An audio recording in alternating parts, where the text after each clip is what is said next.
तर तुम्ही म्हणणार काय विषय, ज्या नाकाने तोंडानं रक्त काय लागले, तर काय विषय आहे ते शेवटपर्यंत बघा, सांगतो तुम्हाला. तर विषय असा होता की आमच्या कॉलेजच्या पार्कमध्ये ट्रिप गेलती हो. मग तिथं आपण कसं खेळायला लागलेला आहो, ते शिसा असते, पाळणा असते, झोपाळा त्याच्यावर बसलेला आहो. मग चेष्टा मस्करी करत माझं तोंड डायरेक्ट त्या लोखंडाच्या बीमलाच आपटलं. त्याच्यामुळे नाकातनं सगळं रक्त यायला होतं माझ्या. ते आपटलेलं ठीक होतं हो. नंतर येऊन बघतोय तर काय माझा आयफोन सगळं वाट लागलेली. कसं आहे, आपण ह्याच्यावर व्हिडिओ बनवता हो. तर तुम्हाला आता ह्या माझी व्हिडिओ आणि ऑडिओ क्वालिटी दोन्ही पण जरा कमी वाटत असणार. आधी जिओ फोन काय आपण घरातनं घेतला नव्हता, इकडे तिकडे मित्रांच्याकडनं पैसे ऍडजस्ट करून घेतलेला हो फोन. त्याच्यामुळे आपल्याला लईच वाईट वाटलं हो. आणि त्यातनं आपण युट्यूबचे व्हिडिओ करायला दावे. मग आता युट्यूबचे व्हिडिओ एवढं चांगल्या पद्धतीने करायला मिळणार नाहीत आपल्याकडे आयफोन नसल्यामुळं. तरी पण आपण ट्राय करूया, कसं आपल्याला जमते तसं. अँड्रॉइडमध्ये कुठला फोन मिळेल ते ट्राय करूया, सोडा काय विषय नाही. तुम्ही आता व्हिडिओ बघितला तो आपल्या मैत्रिणी शूट केलेला, म्हणजे असं शूट केला चेष्टा मस्करी म्हणून. मग तुम्हाला सांगायचं म्हणून मी नाही ॲड केलता.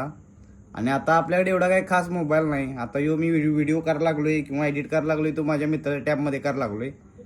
तर फक्त तुमचा सपोर्ट पाहिजे आहे, कारण आता माझ्याकडे एक आठवडा महिनाभर तरी काय फोन येणार नाही व्यवस्थित चांगला. जेव्हा आपण चांगला मोबाईल घेऊ तेव्हा म्हणजे बघू. आता म्हणजे एवढी काय आपल्याकडं पैसेही जोडणार नाही आहे, त्याच्यामुळे बघू कसं कसं होतंय. तर तुमचा सपोर्ट राहू दे आपल्याला असाच, काय विषय नाही. बाय.